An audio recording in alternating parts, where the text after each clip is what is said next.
ဒီနေ့မှာတော့ကိုယ့်ရဲ့ crush ကကိုယ်ဘယ်လိုမြင်လဲဆိုတာလေးကိုဖြေရှာကြည့်ကြအောင်နော်ဒါလေးက point 1 point 2 point 3 1 2 3နော်ကိုယ့်ရဲ့ crush ကိုကိုယ့်ရဲ့စိတ်ထဲမှာအာရုံလေးပြုလိုက်ပြီးလို့ရှိရင်တည်တည်ငြိမ်ငြိမ်လေးနဲ့ပဲဒီကတ်3ခုတွေကကိုကြိုက်တဲ့တစ်ခုလေးရွေးလိုက်ပါ point 1ကိုရေးထားတဲ့သူတွေအတွက်ဖြစ်ပါတယ် crush ကကိုယ်ဘယ်လိုမြင်လဲဆိုတော့ကိုကအပြောင်းလဲများတယ်လို့သူကမြင်ပါတယ်နောက်ပြီးတော့ကိုကပေါ့နော်ဒီဘဝရည်မှန်းချက်တွေဒါမှမဟုတ်လို့ရှင်ကိုရဲ့အလုပ်ငန်းနဲ့ပတ်သက်တဲ့အလုပ်နဲ့ပတ်သက်တဲ့ကိစ္စတွေမှာလည်းသိပြီးတော့မှအောင်မြင်မှုမရှိသေးတယ်လို့သူကမြင်ထားတယ်ပေါ့နော်ကိုဒီ crush နဲ့ပတ်သက်ပြီးကိုကပေါ့နော်ဘာလေးသတိထားရမလဲဆိုရင်ကိုကသူ့ကိုမချင်းကပ်သေးဘူးပေါ့နော်သူ့ကိုသွားပြီးတော့မှမချင်းကပ်သေးကိုက crush လို့တော့ရတယ်ဒါပေမဲ့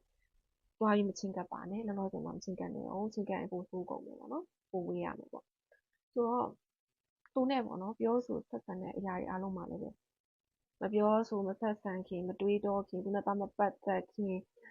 ဒါမှမဟုတ် social media မှာပဲဖြစ်ဖြစ်သူ့ကိုသွားပြီးတော့မှ Facebook အပ်တာမျိုးတွေဖြစ်ဖြစ်လူချင်းမှာဘယ်လိုသူနဲ့ကိုယ်နေရလူချင်းတွေ့ရတဲ့အနေအထားမှာရှိရဆိုရင်လည်းသူ့နားမှာသွားပြီးတော့မှပေါ့နော်သူနဲ့ပတ်သက်ရတဲ့ကိစ္စလေးရှိရဆိုရင်လူချင်းပဲဖြစ်ဖြစ်ခုနကပြောလို့ online ကနေ social media မှာဖြစ်ဖြစ်ဘယ်လိုပုံစံမျိုးပါဖြစ်ဖြစ်ပြောဆိုဆက်ဆံရတဲ့အခါမှာအရင်ဆုံးမပြောဆိုမဆက်ဆံခင်ချိန်စဉ်းစားပါချိန်စဉ်းစားပြီးမှပြောဆိုဆက်ဆံပါဒါကတော့ point 2လေးကိုရေးထားတဲ့အဖွဲ့အတွက်ဖြစ်ပါတယ်ဆိုတော့ကိုယ့်ရဲ့ crush ကဒီ point 2လေးကိုရေးထားတဲ့သူတွေကိုဘယ်လိုမြင်လဲဆိုတော့လေကိုကသူ့အတွက်ဆိုရင် sexy ဖြစ်တယ်ဆွဲဆောင်မှုရှိတယ် attractive ဖြစ်တယ်ပြီးတော့ပေါ့နော်ချစ်နဲ့ပတ်သက်တဲ့ကိစ္စတွေမှာ passion ပေါ့အဲ့လိုမျိုးလေးရှိတယ် passionate ဖြစ်တယ်ပေါ့နော်ဆွဲဆောင်မှုတွေရှိတယ်ဒါမျိုးလေးမြင်တယ် sexy ဖြစ်တယ်လို့မြင်တယ်ပြီးတော့လေသူနဲ့ကိုယ်နဲ့ကြားတဲ့ energy လေးကလည်းလောလောဆယ်မှာကောင်းနေတယ်နော်တယောက်နဲ့တယောက်အဲ့လိုကောင်းတဲ့ပုံစံလေးနဲ့ ACG ရိုက်တာလေးရောတကယ်ချင်းထက်လည်းနည်းနည်းပိုသလိုလေးအဲ့လိုမျိုးလေးရှိတယ်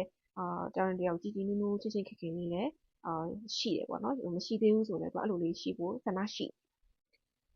ရှေ့ကနှစ်ကက်လေးကတော့ကောင်းနေပေါ့နော်ကိုယ်ပေါ်မြင်တဲ့အမြင်လေးတွေကကောင်းနေဒါပေမဲ့သူနဲ့ကိုယ်နဲ့ဆုံမှုမှာကြာရင်တော့အခက်အခဲတွေရောရှိနေအဲ့ဒါလေးရှိမယ်သူ့ကိုဘာမလုပ်သင့်ဘူးလဲပေါ့နော်သူနဲ့ပတ်သက်ရင်ကိုယ်ဘာဆင်ခြင်ရမလဲဆိုရင်သူ့ရဲ့စိတ်ထိကြိုက်သွားစေတဲ့စကားလေးတွေကိုပြောနေကိုကခါလေးကြာရင်ဒီတိုင်းပဲပြောလိုက်တာပေါ့နော်ဒါပေမဲ့အဲ့ဒါသူ့အတွက်စိတ်ထိကြိုက်သူ့အတွက်စိတ်ထိကြိုက်သွားစေနိုင်တဲ့စကားလေးဖြစ်သွားနိုင်တယ်ပေါ့ဒါကသူနဲ့ပြောဆိုဆက်ဆံတာသူ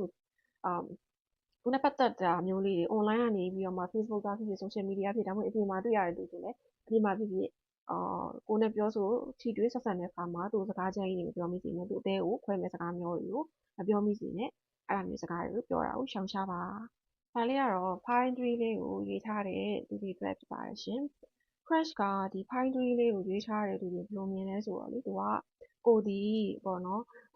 စကားချမ်းတွေမပြောတတ်ဘူးခိုင်ရန်ဖြစ်ပွားတာမရှိဘူးရန်မဆောင်တတ်ဘူးမထောင်တတ်ဘူးကိုကအေးချမ်းလေးပဲပြောဆိုနေထိုင်တတ်တဲ့သူဖြစ်မြင်ထားရတယ်ပေါ့နော်ကောင်းတယ်ပေါ့ပြီးတော့သူကလေကိုဘယ်လိုမြင်လဲဆိုတော့ကိုကကိုဘွားရဲ့ရည်မှန်းချက်တွေကိုအောင်မြင်ပြီးသားအလုပ်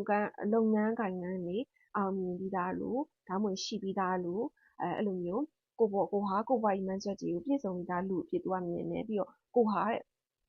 ပေါ့နော်ဒီလုပ်ငန်းတို့ကိုယ့်ရဲ့ဘွားရည်မှန်းချက်တို့နဲ့ပတ်သက်ရှေ့ရှုပြီးတော့မှရှေ့ကိုကြိုကြည့်တတ်တဲ့သူအဖြစ်အမျှော်မြင်ရှိတဲ့သူဖြစ်လဲသူကမြင်နေတယ်သူနဲ့ပတ်သက်ပြီးဘာသတိထားရမလဲဆိုရင်သူ့ရှေ့မှာလမ်းမပြောက်နေကိုကတကယ်လမ်းပြောက်နေတော့သူ့ရှေ့မှာအဲ့လိုအရင်ပေါ်တင်ပေါ့နော်အဲ့လိုမျိုးပြပြီးတော့နည်းနည်းပြတလဲလဲဖြစ်ပြီးတော့မှအဲ့လိုမျိုးပုံစံမျိုးလေးမနေနဲ့တည်တည်ငြိမ်ငြိမ်လေးနဲ့ပဲနေကိုကလမ်းပြောက်ရင်လည်းကိုက AC တည်ငြိမ်ငြိမ်လေးနဲ့ကြည့်သူ့ရှေ့မှာအရင် panic ဖြစ်ပြီးတော့မှလမ်းပြောက်တာမျိုးဘာလို့အောင်မသိရတဲ့ဟာမျိုးအဲ့လိုမျိုးပုံစံမျိုးနေပြတယ်နော်နောက်ပြီးတော့လေသူ့ရှေ့မှာကိုကဘယ်လိုပဲနေရမလဲဆိုလို့ရှိရင်ကိုကဘဝမှာပေါ့နော်တခုခုရပြီးသားအောင်မြင်ပြီးသားကိုကလေးနဲ့ကိုဖူလုံနေတည်ငြိမ်နေဆိုတော့ပေါ့နော်အဲ့လိုပုံစံလေးနဲ့ပဲနေပါလို့အကြံပေးချင်ပါတယ်